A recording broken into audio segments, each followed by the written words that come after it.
analistas y artistas. Emisión que no sugiere ideas, sino que provoca ideas para nuevas escuchas. Analistas y artistas.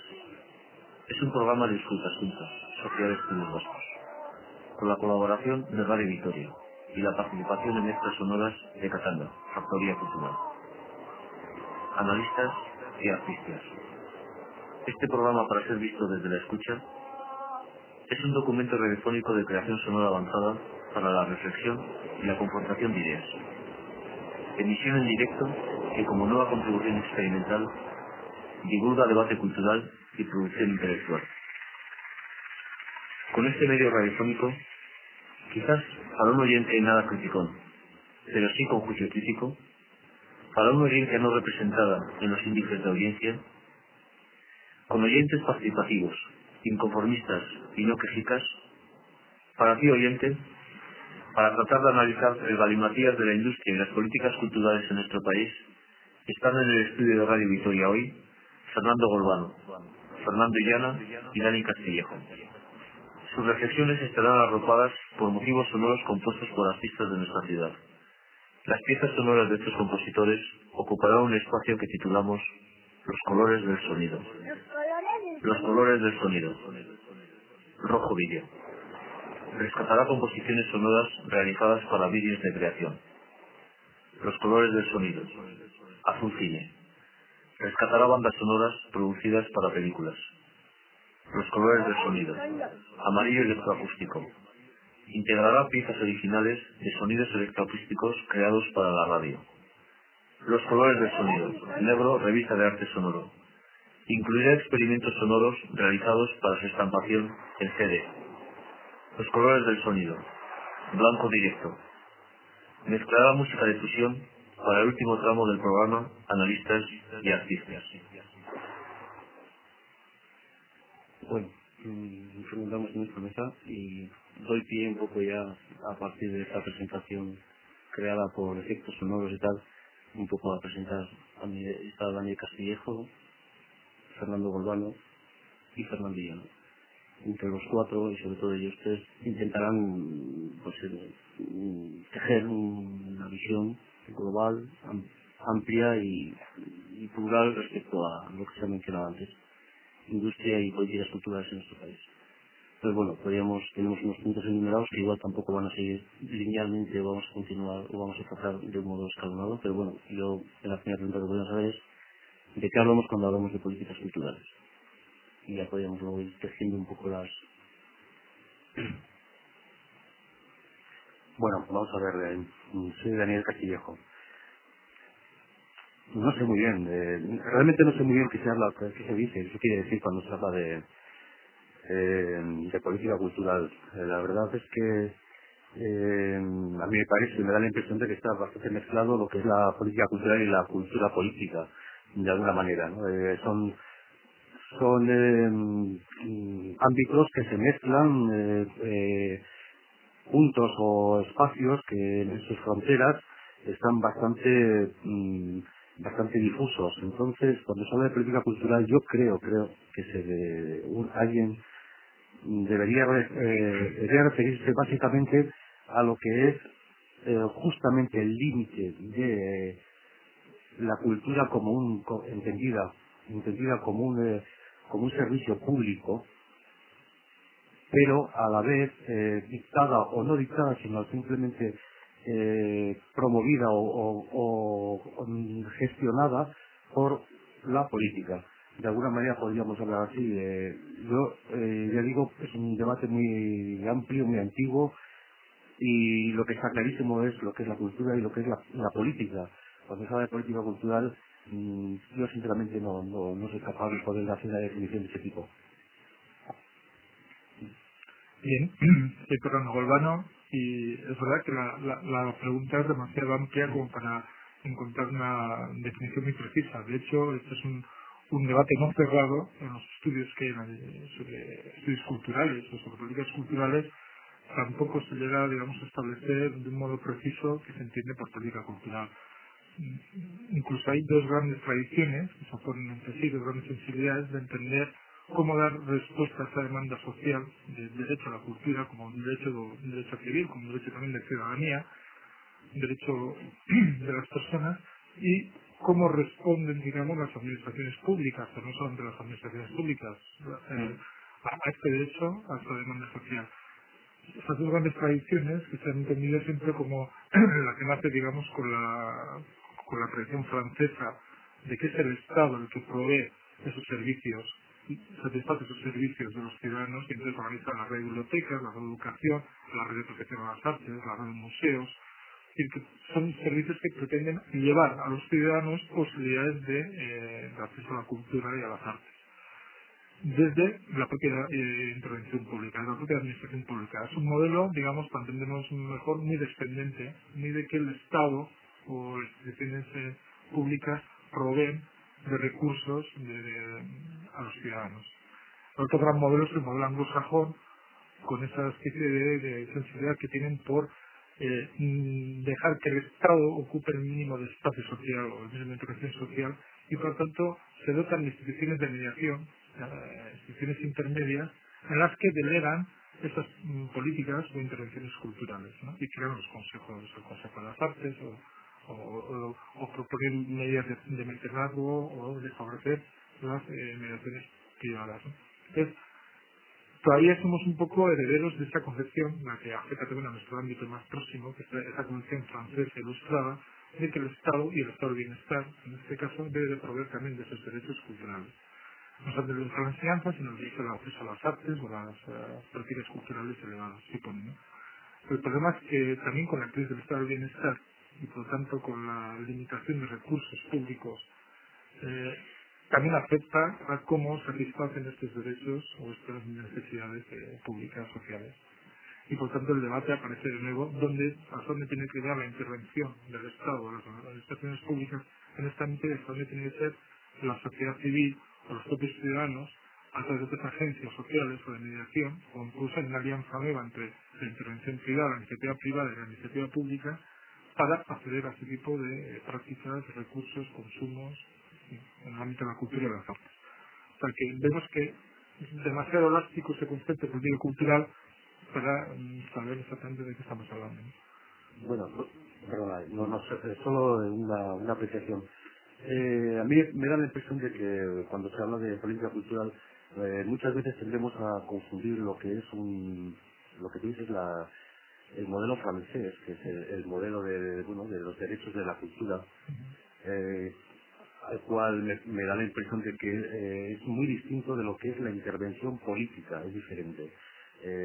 Intentaremos definir, yo creo que deberíamos definir lo que es un derecho de que exactamente igual que otros derechos que existen, seguridad social, sanidad, etcétera, la cosa pública debe intervenir de alguna manera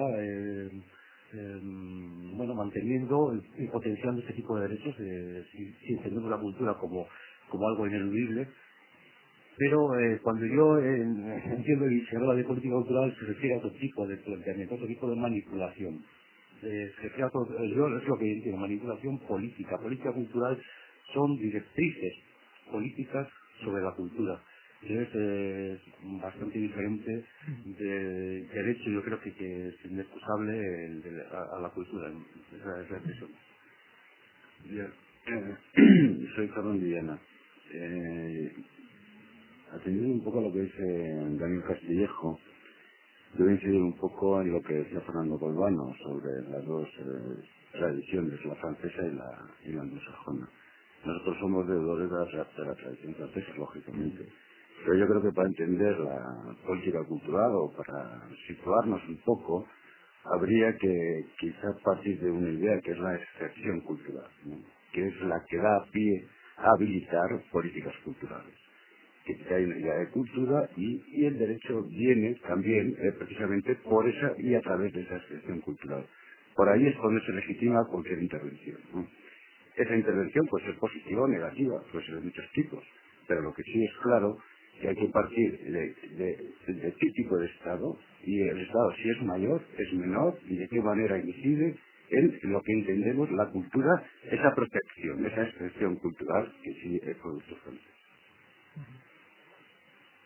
Sí, bueno, al final es verdad que hay un sentido, digamos, más neutro, política cultural, que es, si nos referimos, sin evaluar el carácter de estas políticas culturales, que son aquellas intervenciones públicas que tienen que ver con el ámbito de la cultura y las artes, que van desde conjugan criterios de democratización cultural o de intervención social o de protección del patrimonio o de protección de las artes, que en principio son políticas o intervenciones conscientes desde la institución pública para favorecer que ese derecho lo van a ejercer el máximo de ciudadanos, derecho a la cultura.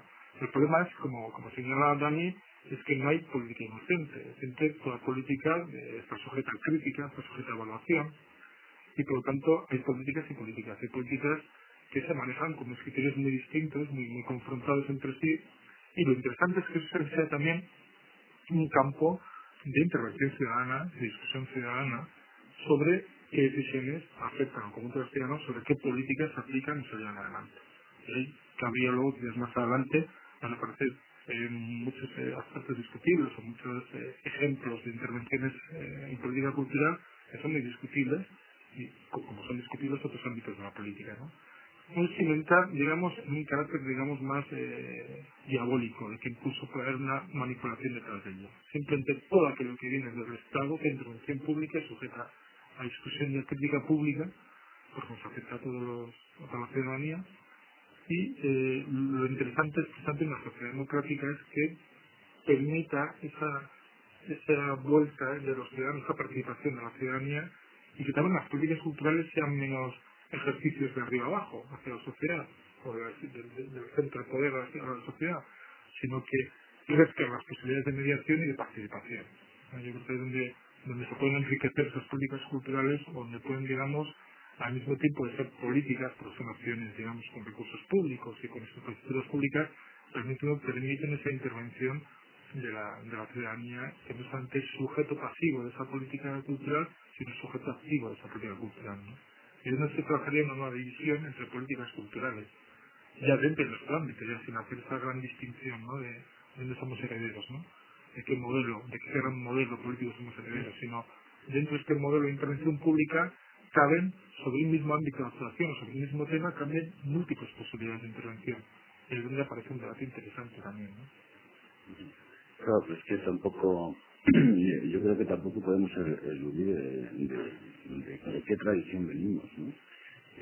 Quizá, pues para no, a la hora de enfocarlo de las políticas culturales, siempre hay un miedo, y de hecho ha habido un tiempo donde se ha manejado, quizá un poco en exceso, ¿no?, que si el Estado tiene, qué grado de intervención tiene, o por qué el Estado o la cultura dirigida o la cultura oficializada y todo esto. Claro, el temor a esa intervención del Estado ha dado pie también, también es lógico que dentro de los contextos que propiciaban ese tipo de crítica, pues el limitar la intervención del Estado. El problema ahí es dónde se pone el límite, hasta dónde el Estado puede intervenir y hasta dónde no. Esta ha sido la discusión típica de siempre, que un Estado intervencionista o la desaparición del Estado. Con una cobertura neoliberal, lógicamente, se aboga por que el Estado sea menor. Pero claro, ¿por dónde pones el límite en el otro lado? El desemboque o el ir a llegar, por ejemplo, dentro de esa vertiente neoliberal al mercado como lugar donde se han de dilucidar todos los problemas, pues también acarrea otros problemas que también habrá que ponerle soluciones, ¿no? Entonces, todas estas políticas culturales, o la pregunta que se puede decir, lo que es política y lo que es cultura, en esa relación de política y cultural, a mí me parece, no es una idea mía, no me acuerdo de quién es, pero sí que la tengo oída, ¿no? Pues, y me parecía además como muy razonable, y es que obedecen a dos tipos de velocidades y a dos tipos de racionalidades. Obedecen a racionalidades distintas. La política, pues por supuesto, de velocidad, de aplicación de medidas concretas sobre problemas determinados, pues está muy obligado o muy condicionado por la opinión pública, porque la opinión pública, en el sentido que esta opinión pública exista y y que sea ideal, que se pueda fiscalizar de verdad, que luego en la práctica tampoco es así. Pero, bueno, en ese sentido, la política en esa velocidad hace política de medidas sobre problemas determinados. Pero es que la cultura necesita más tiempo, porque la cultura necesita ser asimilada. Entonces, en esas dos velocidades no se encuentran casi nunca, ¿no? Y yo creo que este es un problema fundamental. Y además las racionalidades que se aplican en un extremo y en otro tampoco son comparables, ¿no? Entonces ahí se queda como un divorcio entre las dos cosas y imposibilita habilitar una política cultural real. Pero sí es cierto que las políticas, desde mi punto de vista, yo creo que hay políticas culturales que sí, de alguna forma, sí son éticas y son responsables y sí prefiguran como unos espacios de intervención, pero están enfocadas casi siempre a la creación y casi nunca más allá de la creación, y partiendo de una base, una independencia política absoluta. Sí, perdona, Fernando. Yo creo que es interesante el aspecto, pero sobre todo y básicamente sobre el tema del grado de intervención. El grado de intervención, el grado de independencia, ¿no? Yo creo que, bueno, no me puedo sustraer, me acaba de regalar Fernando Villano un catálogo de una exposición que está haciendo en Burgos, en Casa Burgos, una cita que hay a la entrada del texto de Paco Juan, que dice lo siguiente, lo voy a leer, y corta y dice lo siguiente: los animales aislados los unos de los otros y sin ningún tipo de reciprocidad entre las especies se vuelven profundamente dependientes de sus cuidadores. Bueno, eso viene al pelo a este tema. Realmente la cuestión está en eso justamente. No sé si el problema es la política cultural o el problema son quienes reciben, quienes soportan la política cultural. El grado de independencia o el grado de intervención es justamente eso, lo que hace que los animales se sientan absolutamente dependientes de sus cuidadores. Justamente, yo creo que ahí está, en todo caso, si hay que hacer una frontera o un grado de decisión, debe estar precisamente en ese momento, en el momento en que se sienta alguien dependiente de su cuidador, que en este caso, pues, lógicamente, podría ser los políticos culturales. Sí, pero esto nos lleva, perdón, igual ibas a hablar tú, Fernando. Esto nos lleva también, quizá, a un principio básico en cualquier responsable político que quiera habilitar esa política cultural, de acuerdo a sus criterios. Y es que el principio básico es la libertad, y la libertad de creación. A partir de ahí es donde se habilita una política cultural. Y será más o menos eficaz, porque además las condiciones de desarrollo de esa propia política y su aplicación van a cambiar. Con lo cual debe ser lo suficientemente no sé, pues que no sea rígida, que no se perpetúe en el tiempo. Aquí planteada además otra pregunta, o sea, y una respuesta muy clara también. Yo creo que en nuestro ámbito lo que se adolece es de esa responsabilidad política y además de competencia política. Yo creo que los responsables políticos, o sea, no es tanto de política cultural como modelo, sino de responsabilidad y competencia política. Es decir, que hay que saber en una política cultural hasta dónde se interviene y hasta dónde no. Y tiene que saber, y sobre todo, tiene que clarificar, porque también cuando hablamos de política cultural estamos hablando de esa intervención pública. Y esa relación entre lo público y lo privado es lo que tiene que estar bien construido, que no coarte, que no entre en esferas que no le corresponden, y que sobre todo que no se pase al contexto de la cultura problemas que obedecen a otro ámbito, que puede ser el económico o el político o una política de pactos o todo este tipo de intereses que sí condicionan muchas veces cualquier aplicación.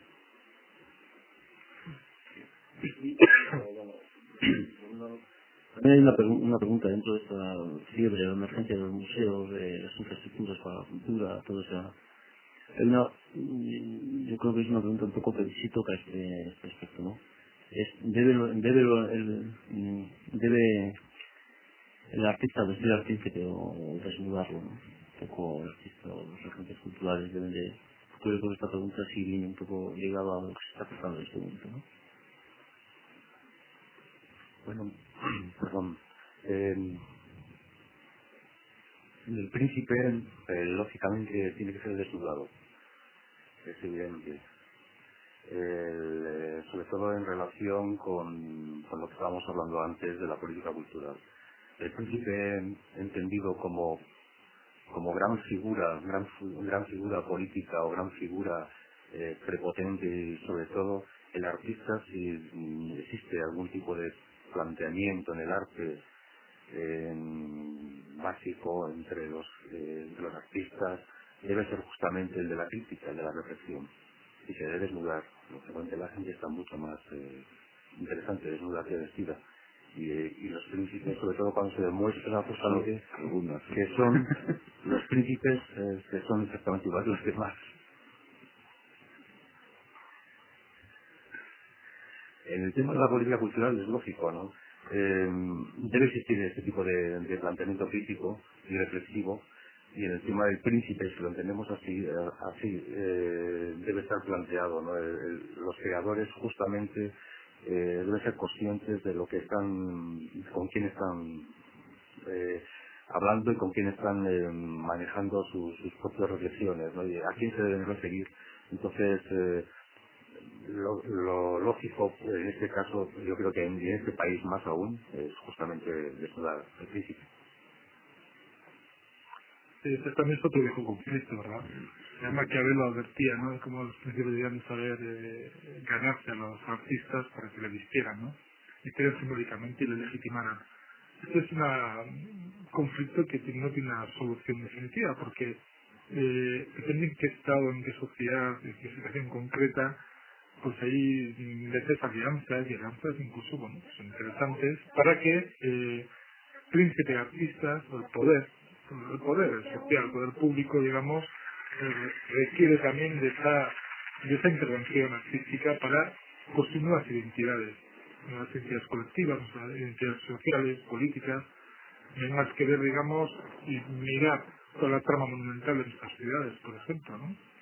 Y revisar de qué manera han condicionado también nuestra percepción de la ciudad, de nuestra percepción también como ciudadanos y como, digamos, regenerador de identidades sociales simbólicas.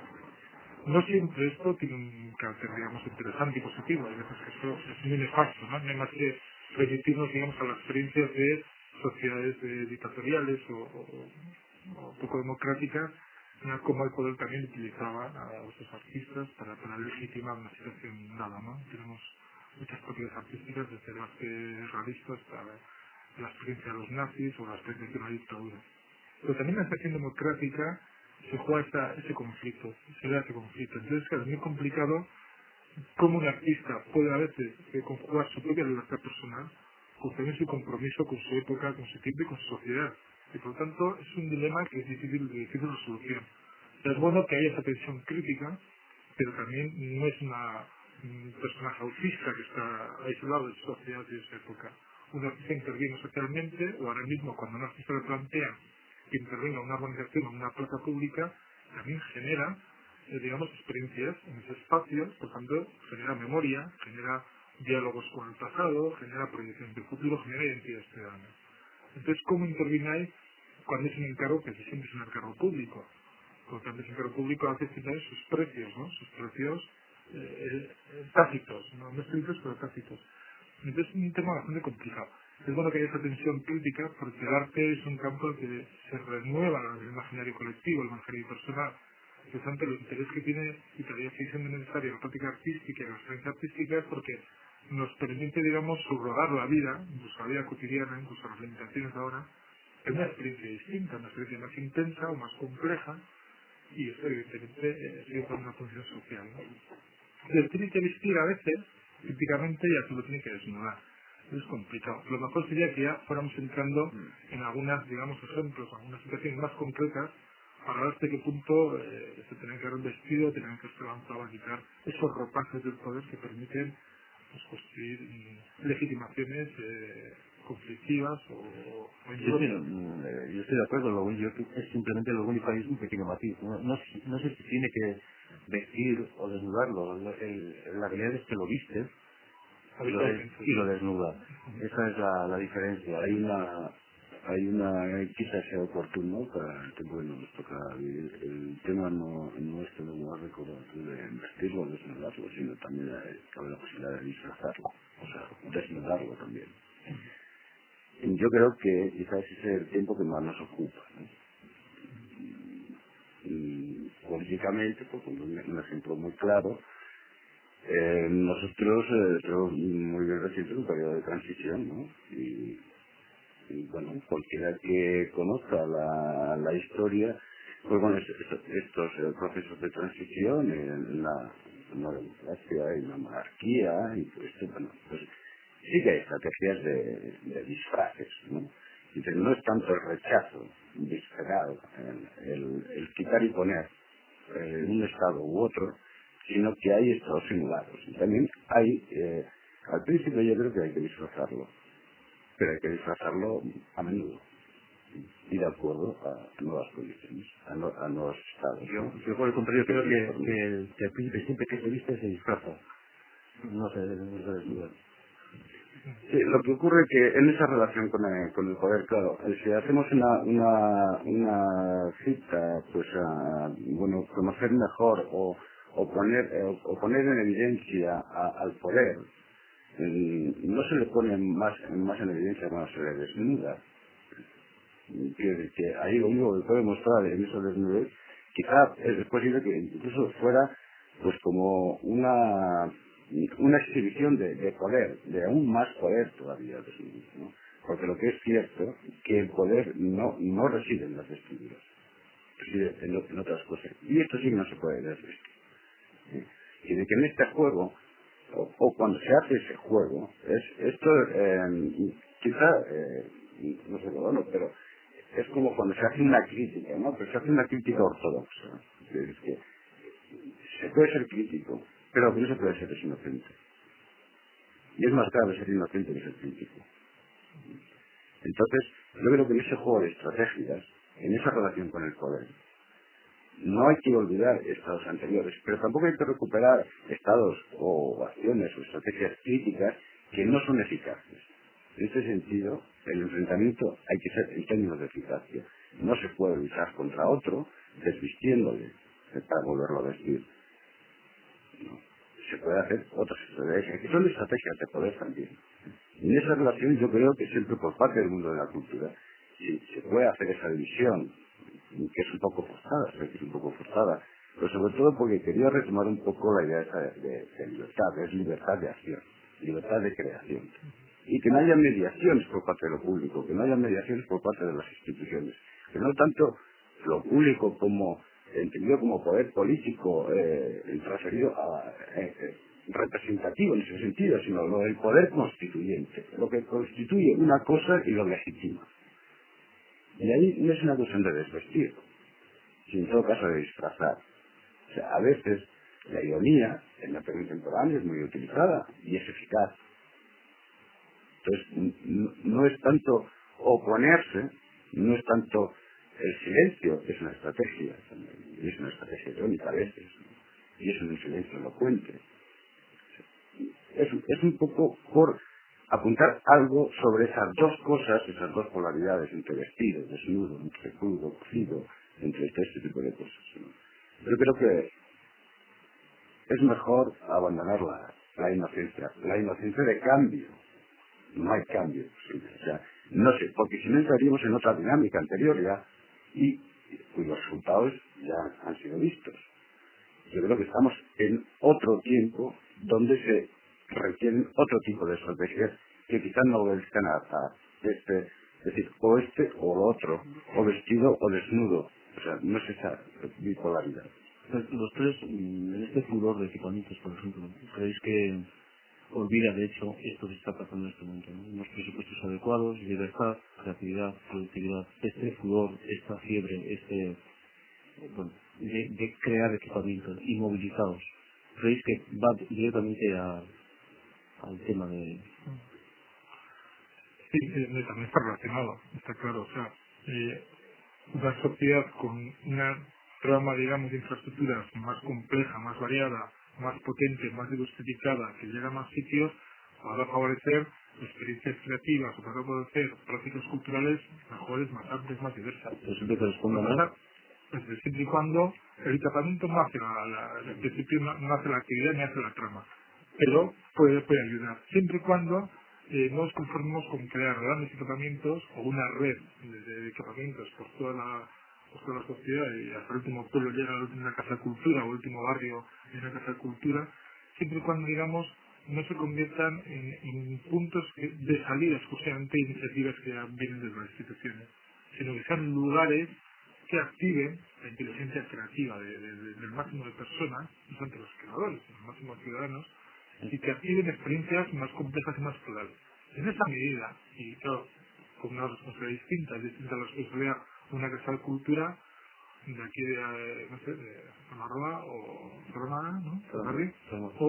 O el papel que pueda cubrir el centro de depósito de aguas o el Museo de las Artes. Es decir, cada equipamiento tiene una función distinta, una responsabilidad distinta en general, esa rama cultural, esa rama creativa, pero lo importante es que en cada sitio son lugares que permitan flujos de abajo arriba y arriba abajo, o sea, que permitan la intervención, la participación y la libertad de creación y de participación.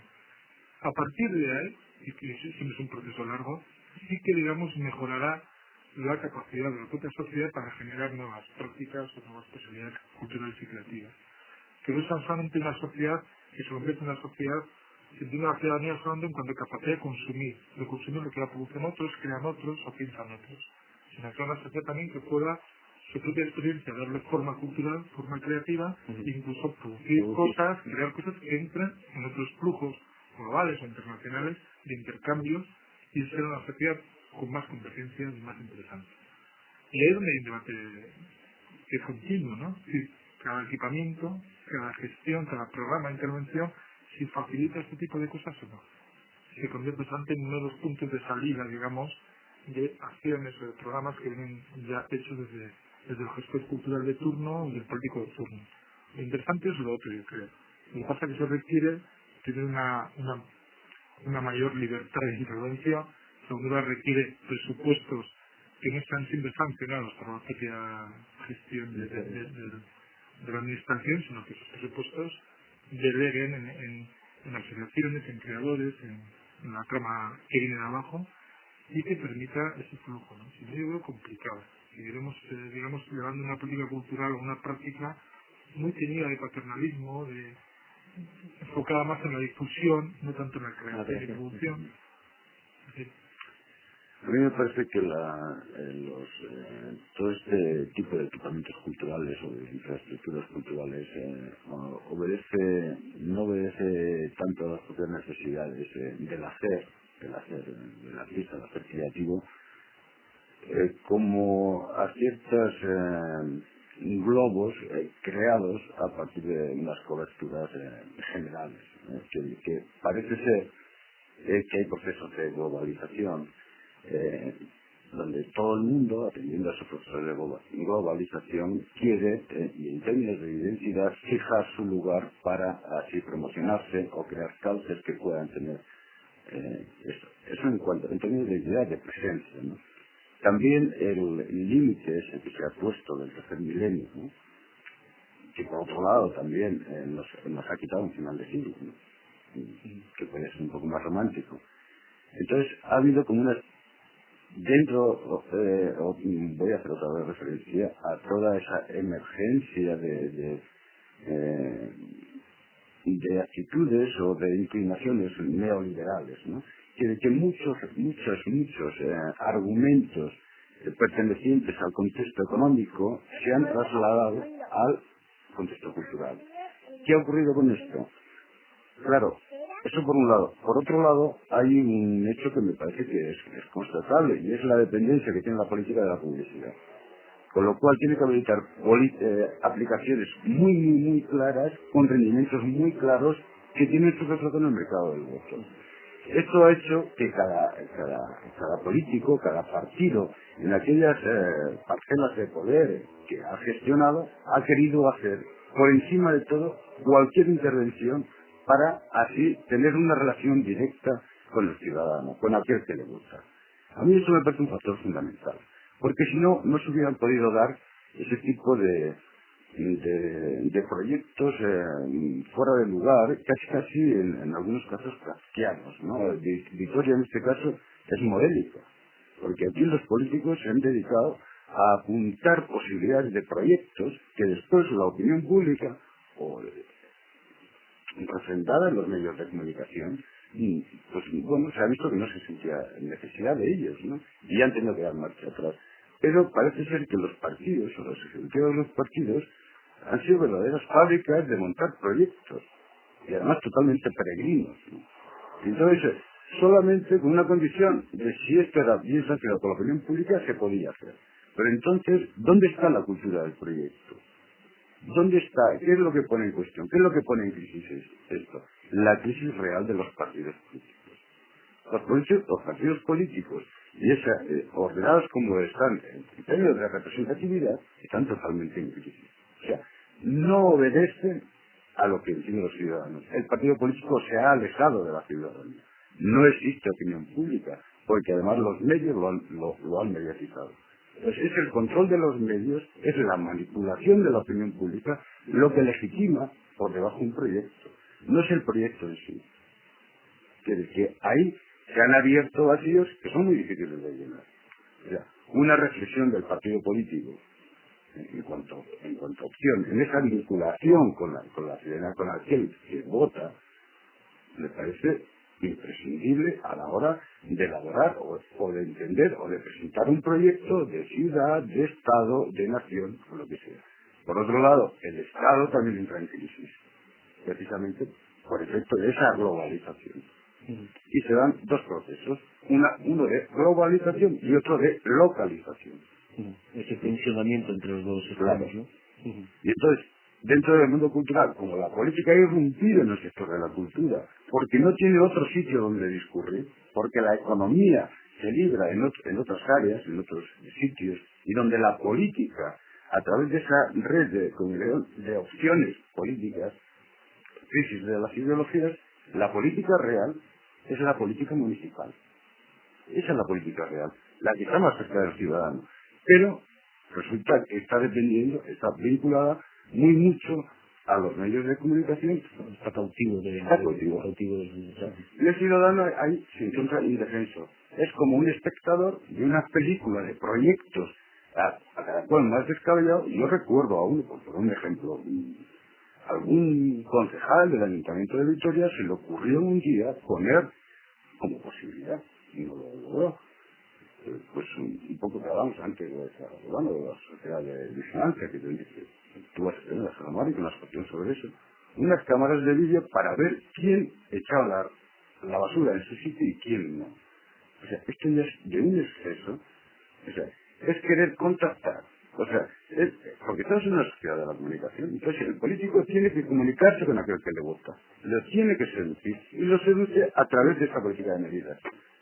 Es una medida en la creación de un museo, en la creación de lo que sea, de una piscina, de un campo de fútbol, de lo que fuere, o de unas cámaras de vídeo para que alguien sea más limpio o más higiénico. Y esta me parece que en este problema me parece esencial que los partidos políticos hagan una reflexión profunda, pero desde sus propias bases, y que se organicen y traten de articularse mejor con aquello que entiende el ciudadano. La idea de una ciudad con unas infraestructuras culturales, me parece que toda ciudad aspira a ese centro. Necesita infraestructuras culturales. Se llamen como se llamen. Habrá que discutirlas y habrá que consensuarlas. Eso debe obedecer a la presencia normal y lógica que tiene toda ciudad, que aspira a ser centro. Sí, yo creo que la necesidad o el planteamiento necesario de una cultura avanzada necesita que se plasme de alguna manera, es decir, necesita espacios. Lógicamente no se puede crear continuamente teorías sobre ello. Eso me parece muy importante, sobre todo cuando muchas veces me da la impresión de que se tiene miedo a crear monstruos burocráticos, estructuras inamovibles o inmovilizadas, carísimas, etcétera, ¿no? yo creo que mucha gente se debate entre este problema, ¿no? El problema de lo que es la propia, no, incluso me refiero a propios artistas o gente que tiene pues que tiene algún tipo de interés especial, ¿no? Por la cultura, ¿no? Que no sabe muy bien exactamente a qué se debe crear algún tipo de infraestructura cultural. La infraestructura cultural es simplemente la formalización de la necesidad cultural. Eso es. Lo que se cree es otra historia. Lo que se cree habrá que darle forma de una manera especial y sobre todo dependerá mucho de las actitudes de las personas o de los responsables que lleven aquello, tanto políticos, técnicos o lo que fuera. Entonces, lo que está, creo yo, que pasando en Vitoria, con lo que estuve planteando en aspectos de infraestructuras generales, no solo culturales, sino generales, yo lo entiendo también como una necesidad normal dentro de una ciudad mínimamente avanzada, mínimamente con una cierta modernidad, con un cierto planteamiento ya de aspectos en apariencia progres, de un cierto bienestar, etcétera, muy diferente de lo que ocurre en Vizcaya o en Bilbao exactamente, donde la ciudad necesita ser modificada. Es muy distinto y entonces en ese aspecto sí que yo creo que no debemos entender un lujo, lo que puede ocurrir en Vitoria, sino una necesidad natural de una sociedad ya suficientemente dotada en otros aspectos como que se pueda expandir en aspectos de cultura avanzada. No necesitamos modificar nada, sino intentar ser mucho más progresistas en ese aspecto. Sí. Es verdad que cuando también planteabais lo de todas estas infraestructuras, evidentemente no solamente crean una nueva oferta y una nueva posibilidad de público también y de participación en ámbitos de cultura, sino que en buena parte ya hay intervenciones culturales, intervenciones de política cultural, en la que la oferta que viene de la propia institución pública se disfraza de demanda, como que responde a una demanda social. En realidad ya no es la oferta que satisface esa demanda, sino que la oferta que se disfraza en demanda para justificar determinadas instituciones públicas. Y eso se da cada vez más en las sociedades contemporáneas occidentales. Y se da cada vez más porque, en parte algo que ha apuntado con mucha perspicacia, yo creo que Fernando, ¿no? Es cuando plantea de cómo una parte de la intervención política se desplaza al campo de la cultura. En las sociedades contemporáneas, en sociedades más desarrolladas, lo cultural en nuestra vida diaria, en nuestros consumos, en nuestros usos, igual que la práctica del viaje, crece, que tiene más importancia que en el pasado.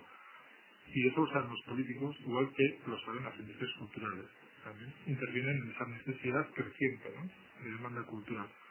Entonces, es cierto que eso por un lado hace que una parte de la política de difícil construcción de consensos en otros ámbitos de la política, pasa al ámbito del arte, al ámbito de la cultura, porque es más fácil en ese campo establecer nuevos consensos políticos, nuevos procesos de identificación y de legitimación política a la vez.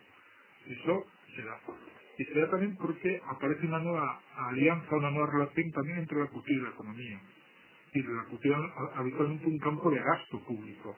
Hoy Internet también pensaba el ámbito de la cultura como un campo de inversión y de generar, digamos, riqueza en otros ámbitos. Con lo cual, si la cultura es un ámbito no solamente de gasto, sino de atracción, de inversiones, de generar nueva riqueza, de desarrollo de ¿También pertenece al modelo francés o al anglosajón? No. Es más bien un híbrido, porque es un fenómeno más reciente, ¿no?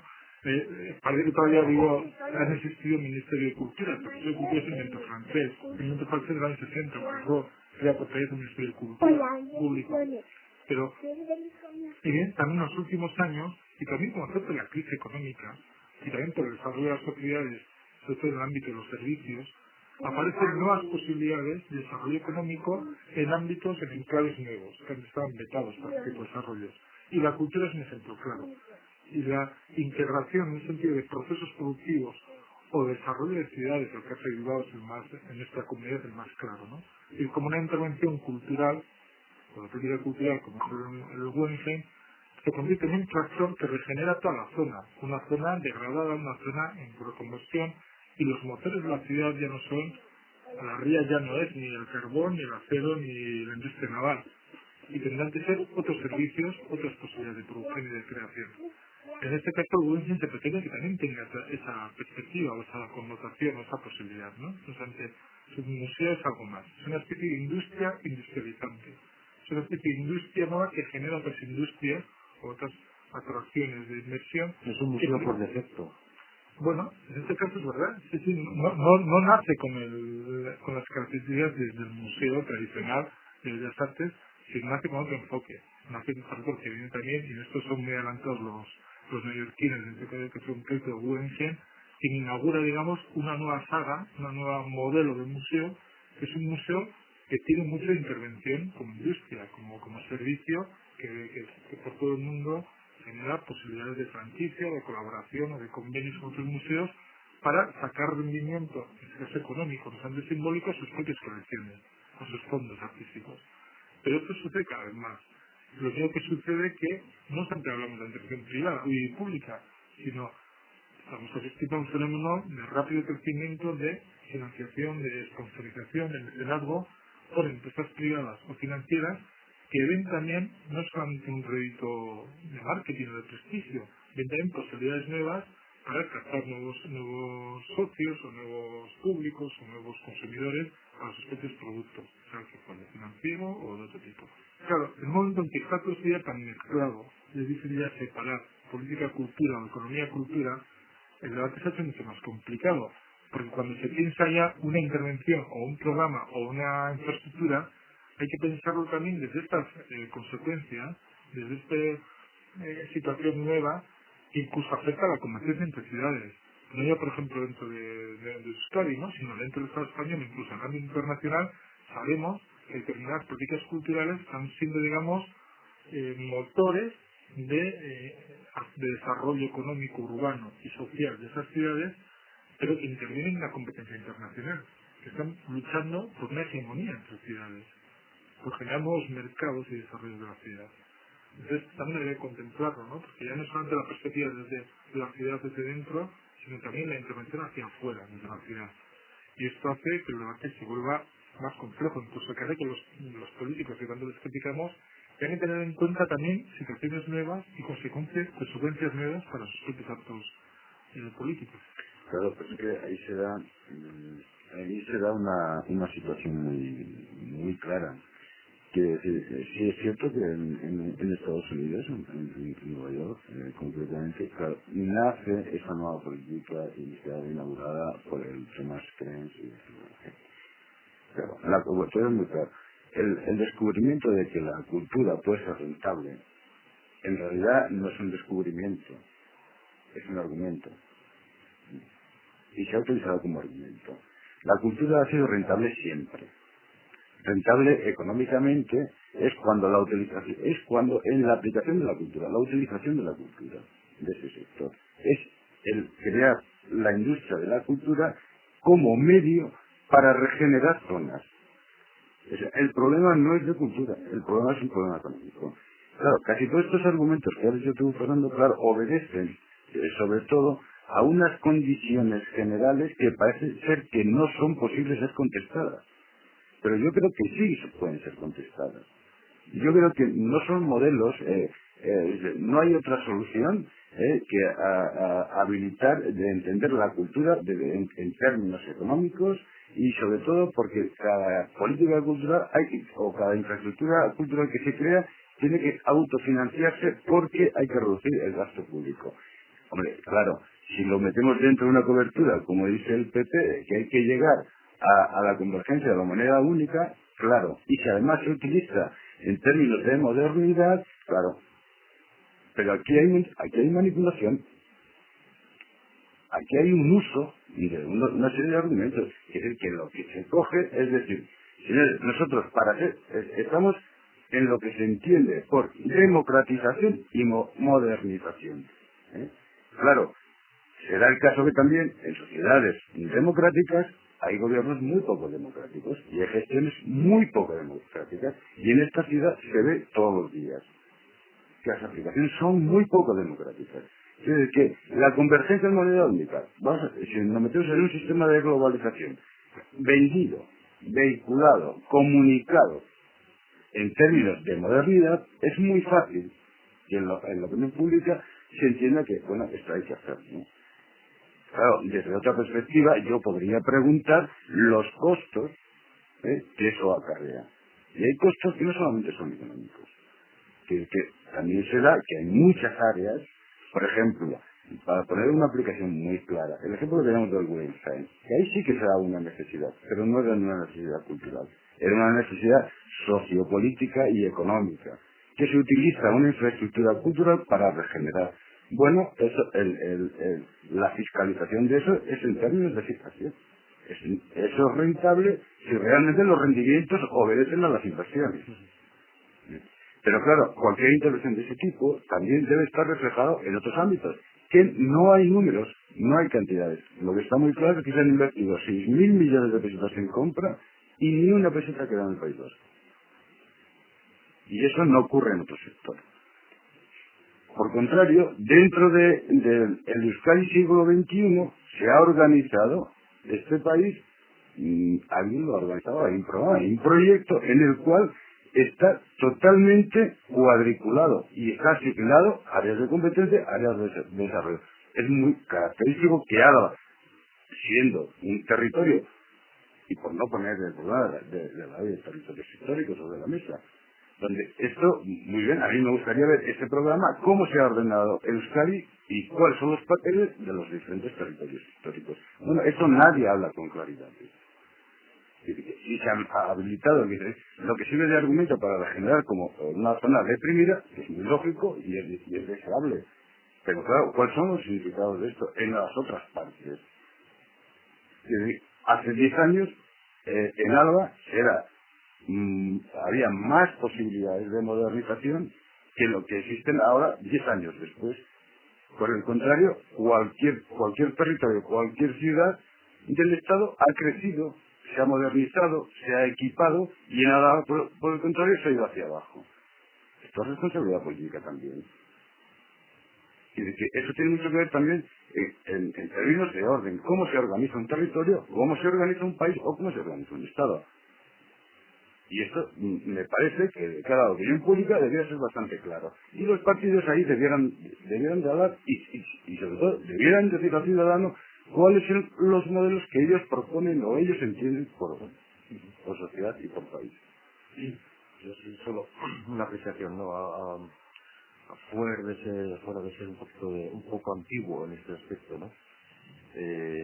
Yo sigo defendiendo un aspecto de cultura como servicio público, básicamente. Lo demás me parece la bastardización de la cultura de alguna manera, y la prueba de ello es lo que estamos viendo, lo que tú comentabas, Fernando y Ana, tú también, Fernando, y sobre todo cuando se habla de sponsorizaciones y de autofinanciaciones, etcétera, que es cierto y se puede conseguir en un porcentaje relativamente alto. Lo curioso de todo es que no son las empresas las quienes ofrecen a los museos ni a las exposiciones ni a arte contemporáneo ni antiguo, sino que tienen que buscarlas como lobos, todos los de toda la cultura, porque realmente eso no es una sponsorización, eso en absoluto, eso no significa financiación, eso es buscar algún tipo de dinero para cubrir gastos y para ser relativamente anglosajones. Sí, yo quería apuntar una cosa para cerrar con eso. Es que la política tiene una dimensión cultural y a veces se olvida. Y precisamente, volviendo a lo que marcaba ahora Dani, ¿no? Si olvidamos que la cultura sobre todo tiene que ser un ámbito de servicio público, de confrontación pública, de construcción de miradas también críticas, pues mal la vamos a dejar si queda en manos o bien de una gestión política muy paternalista y muy monopolista de esa intervención, por un lado, y por otro lado en manos solo del mercado, que cree el mercado. Yo creo que esa es una especie de tenaza que unos por otros encierran esas posibilidades de creación, porque al final termina todo midiéndose desde la lógica del número, de la audiencia, y del rendimiento político o del rendimiento económico. Y ahí es donde, digamos, se neutralizan esas posibilidades creativas, que siempre son posibilidades que se tienen que trabajar a medio plazo, a corto algunas, pero no determinadas en exceso por esa presión por la audiencia, por el público, por lo espectacular, que limita la experimentación y la libertad creativa. Gracias a ustedes por vuestras aportaciones y al oyente, al que tengamos ahí escuchando, que la escucha sea fructífera y productiva. Gracias a ustedes y a todos. Agur. Agur.